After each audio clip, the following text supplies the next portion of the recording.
What's up, guys? We're back here at the GSL Code S. It's time for the winner's match. That will be Solar against Innovation. Yep, kind of what was expected here. Solar versus Innovation, quite a nice match, really. Solar's been one of the best Zergs for a bit. He's kind of in a little slump right now, I would say, whereas Innovation is doing very well himself. But, I mean, Solar has it within him to take out Innovation. Yeah, I mean, it's not unrealistic that Solar could take out Innovation. It would just be a little bit more surprising. Yeah, it's not like Innovation beat Solar. It's not like if you put Penguin versus Innovation, you're like, all right, well, Penguin's dead. Yeah. It's dead man walking. Solar, someone's like, okay, Solar, you play your best game here, you can beat Innovation. Like, I think still Innovation's favored, even if Solar's playing his best, but, you know, it definitely could be a close match. Definitely favoring Innovation to get out first place, though. The map lineup is going to be Foxtrot Labs, King Sejong Station, and Iron Fortress. I like it. This is, okay, that's an interesting map lineup. I think we could definitely have an Iron Fortress. Excuse me.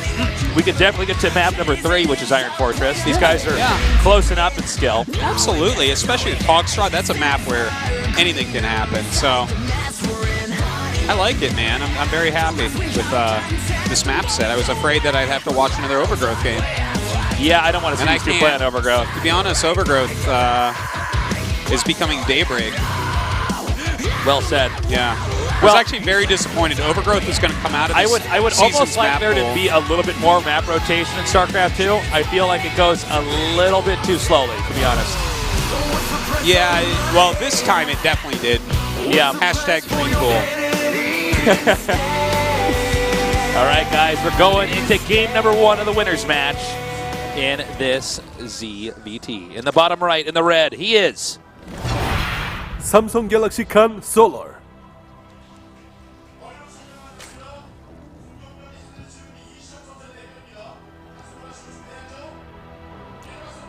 And in the upper left, in the blue, SK Telecom T1 Innovation.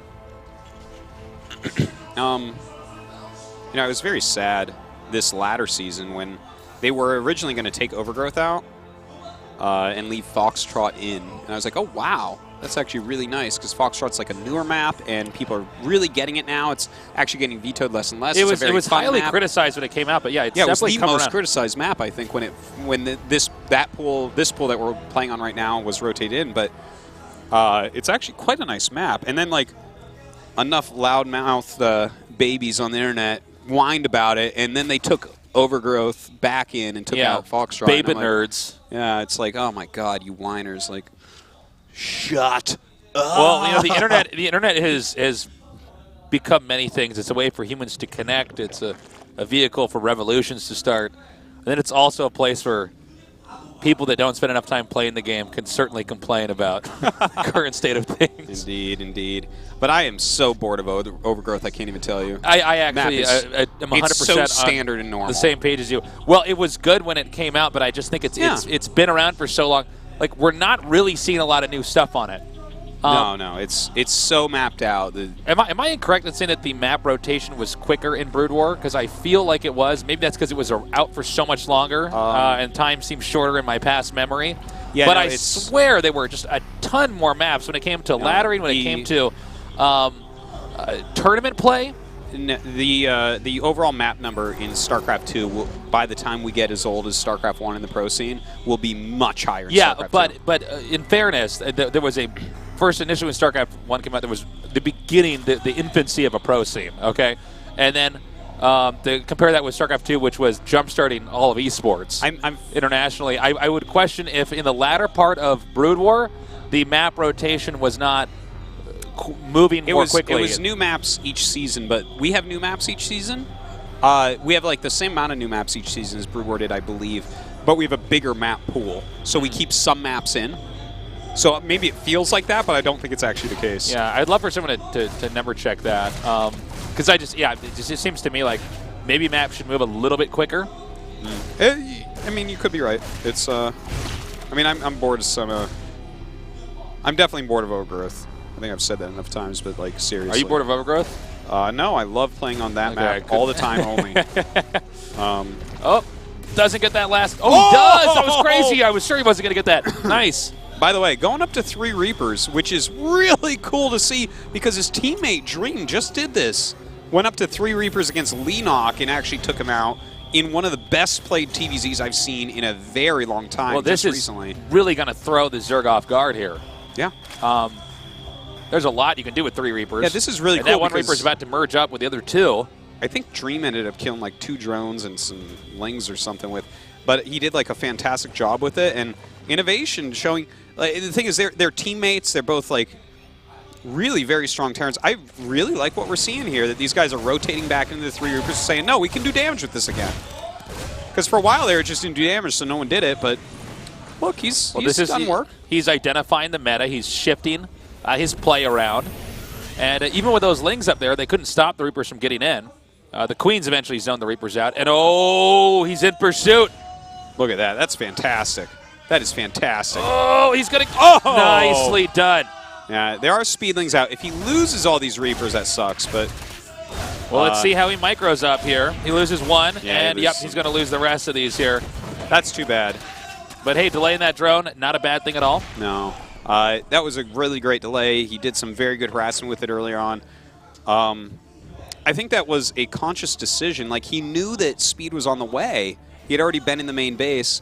Was it a conscious decision to trade 3 Reapers for a drone? I think he thought he could get away with his Reapers.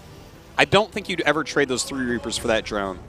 Unless you thought you could get away. It's tough to say. He might have been pretty greedy, but I'm pretty sure, yeah, he thought he was going to get away. Yeah, when you see a drone going like that and the distance from that expansion and the travel time for another drone, it's pretty tempting, right? Yeah.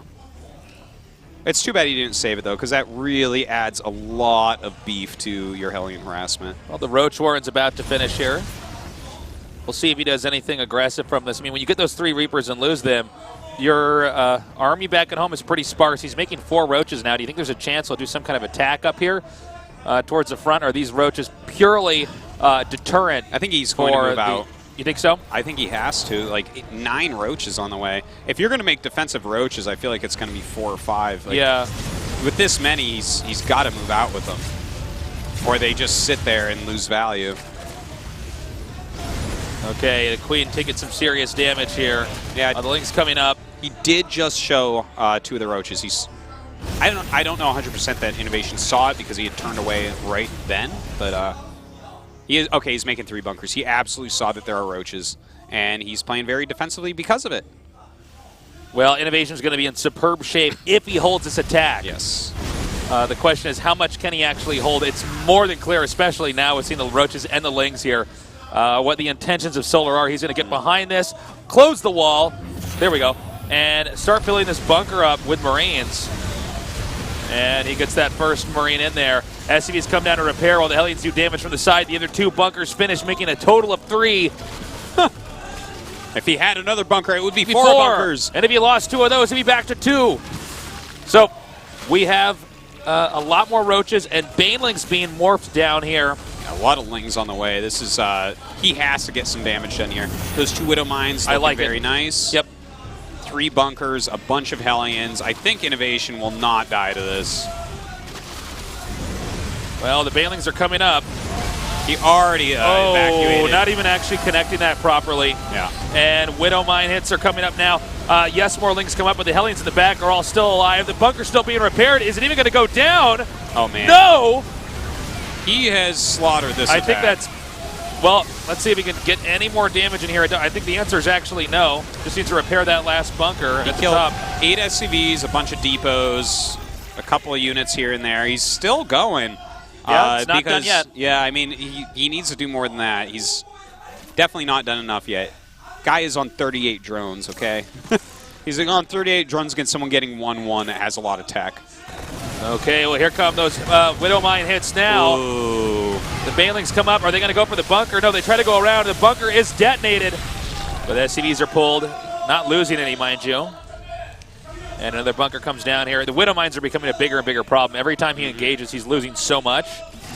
Very true. Trying to split up these Lings right now, see what he can do. Brings in these Banelings as well. He's actually getting the Hellions. Oh! There's That's something. a Widow Mine hit right there. Wow, that was actually man. really good. He might actually end up doing it still. Yeah, he got some of those SCVs. It's now 38 to 33 with Terran in the deficit here.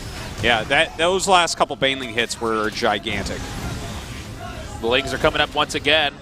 And barely he managed. Oh, man. They get in. He's going to send these right up to where the workers are. Let's see if the Hellion can actually delay this. Oh, my God. Man. Oh! Whoa! Well. Whoa! It really looked like an innovation hold there for quite a while. He was doing a great job. He was doing fine at the start, but he had a few good connections that completely turned this game upside down and inside out. This is pretty impressive. And for a game that Innovation was playing pretty perfectly for, I'd say, about 90% of us, the 10% that Solar sees control of, he punished Innovation severely. That's good job by Solar, man. He kept on. That's a lot of people lose heart with the way that was going for a little bit, but to kill that many SCVs off, now Innovation is going to have to do something pretty special come back here. But we do have Solar continuing to press forward with units. This is, I would say, the best thing that could happen for Innovation. This is giving him an opportunity through great micro and defense here to come back right away. If he can just slaughter this attack, that's going to be a very good thing for him. Certainly will be. Man, you can really see the worker supply, the Innovation suffering here is just so much. He's coming in here again. Notice those Lings trying to set off Widow Mines, but he's very on top of not letting that happen. He wants him to hit clumps. Okay, he comes up again here. The kiting, not bad so far by Innovation. Oh, that was a really big hit. Fantastic. And he is going to slaughter off this attack. Yeah, not enough remaining here to really do the damage. One lone Baneling comes up and is gunned down in the process. Now, how are you going to hold on to the counterattack? That's the question. Yeah, that's the big scary thing. Like with just Lings, slow Banes, and slow Roaches against 1-1, a Marine, Marauder, Medevac, Widowmine. This is what's so funny about it. It wasn't just the SCVs, as you were saying. It's the fact that Terran's upgraded. Terran did not lose enough workers that he couldn't stop making an army. Yeah, his army is super scary right now. Counterattack, futile. The nice splitting. The splitting's too good. GG. Damn, Innovation. Yeah, good hold. You know, when all those SCVs died, that brought Solar back in, but it wasn't quite enough. Innovation, as you said, still had enough SCVs, still had enough economy of those mules to build an army. I'd say if Solar had managed to get them to lift off the CC, the natural, the natural, bottom of the ramp, and stay there, maybe that game could have gone a little bit further, but there was never an answer he really had for the Widow Mines. I think there were 4 or 5 by the end of the pressure on that expansion. Even though Solar was ahead for a small period of time, every time he jumps in and tries to fight, he's losing like, a fourth or a third of his army. And with Innovation's upgraded army, he's able to clean up the rest and then push across the map and smash. Yeah, that was well done. That was a really good game. I really enjoyed that. It was action-packed and really back and forth there.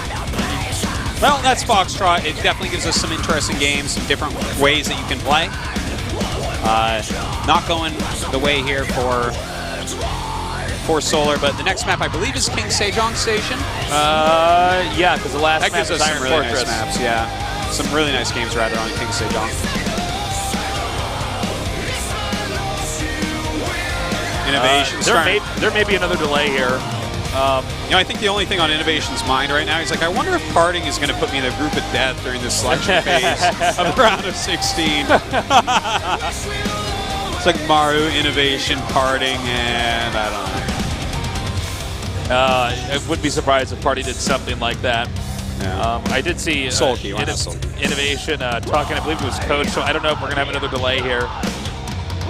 We'll see, because his headphones are not on right now. Yeah, and I believe he's not actually joined the game just yet. So when we're notified about what that is, we'll let you know. But Innovation is looking pretty sick. Yeah, he's looking great, as you would expect to. I mean, it's Innovation, guys. This is one of the very best in the world. If you are someone betting on him to win this season, I think it's not even a bad bet. No, I mean, he's one of these guys you should never count out, that's for sure. Yeah. But in this group, he just seems to be at another level. I thought for a little bit, by the way, Solar was going to win that. When I saw the Banelings hit in the main, I'm like, oh, man. When I see 2 Banelings kill 17 SCVs, that's, of course, I always think, like, whoa, I guess he can win, maybe. But not going to be the case that time. Yeah. Nicely done there by him. I don't blame Solar for the counterattack. After the Reapers came in there, he said, okay, I've taken some damage here. My third was delayed. Maybe I can win with a Ling Roach Bane. Wasn't the case. No. Innovation, by the way, I'm so excited that he's like back on a cusp team. The fact that he's in SKT1, it's like a great team for him. Being like a macro Terran, having I Love Uv being your coach. And the fact that he's on like one of the most supported teams. I think a lot of our viewers might not know who I Love Uv was, but that guy was a macro god in Brood War, and is now one of the best coaches in StarCraft II. He's it's exciting to see, and he's becoming like the monster that he once was once again. His play is so good. Well, we'll see if he can keep that up on King Sejong Station. This map gives us a lot of interesting games in this matchup. See what Solar wants to go for. I think it's kind of I think that's what today is. It's watching what people are going to do against Innovation if he can stop it. Man, Innovation has to have a lot of confidence around him, even more so now after that last game. Let's see what Solar does to try to get back in this best of 3. The winner of this is our first player today to go on to the round of 16. The loser will play in our final match here, the 5th best of 3.